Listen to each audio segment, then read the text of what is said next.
Hi friends, ಇದು Saturday evening mini blog. Friends, Thursday ಮತ್ತು Friday ನನ್ನ ಹಸ್ಬೆಂಡ್ ಅವರ ಅಕ್ಕನ ಮಗನ ಮದುವೆ ಇತ್ತು ಶಿವಮೊಗ್ಗದಲ್ಲಿ. ನನ್ನ ಹಸ್ಬೆಂಡ್ಗೆ ಎಲೆಕ್ಷನ್ ಡ್ಯೂಟಿಗೆ ಹಾಕಿದ್ರಿಂದ ನಾವು ಮದುವೆಗೆ ಅಟೆಂಡ್ ಮಾಡೋದಕ್ಕೆ ಆಗಿರಲಿಲ್ಲ.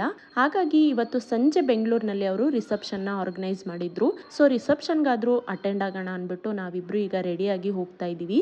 ರಿಸೆಪ್ಷನ್ ಇದ್ದಿದ್ದು ಟಿನ್ ಫ್ಯಾಕ್ಟ್ರಿನಲ್ಲಿ, ಹಾಗಾಗಿ ಟೂ ವೀಲರ್ನಲ್ಲಿ ಹೋದರೆ ತುಂಬಾನೇ ಟ್ರಾಫಿಕ್ ಇರುತ್ತೆ ಆ ಕಡೆ ಎಲ್ಲ ಅಂದ್ಬಿಟ್ಟು ನಾವು ಮೆಟ್ರೋನಲ್ಲಿ ಹೋಗ್ಬಿಡೋಣ ಅಂತ ಮೆಟ್ರೋನಲ್ಲಿ ಹೋಗ್ತಾ ಇದ್ದೀವಿ.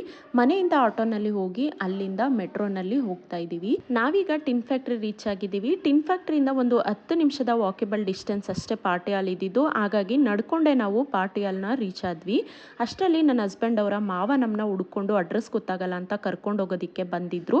ಅವ್ರ ಜೊತೆ ಪಾರ್ಟಿ ಹಾಲ್ ರೀಚ್ ಆದ್ವಿ. ಅಲ್ಲಿಗೆ ಹೋದ ನಂತರ ನನ್ನ ಹಸ್ಬೆಂಡ್ ಅವರ ಅಕ್ಕ ಜೊತೆಗೆ ಅವ್ರ ದೊಡ್ಡಮ್ಮ ಎಲ್ಲರ ಜೊತೆ ಮಾತಾಡಿಕೊಂಡು ಫೋಟೋ ಎಲ್ಲ ತೆಗೆಸ್ಕೊಂಡು ನಂತರ ನಾವು ಊಟ ಮಾಡಿಕೊಂಡು ವಾಪಸ್ ಮನೆಗೆ ಬರೋ ಅಷ್ಟರಲ್ಲಿ ರಾತ್ರಿ 10 ಗಂಟೆ ಆಗಿತ್ತು.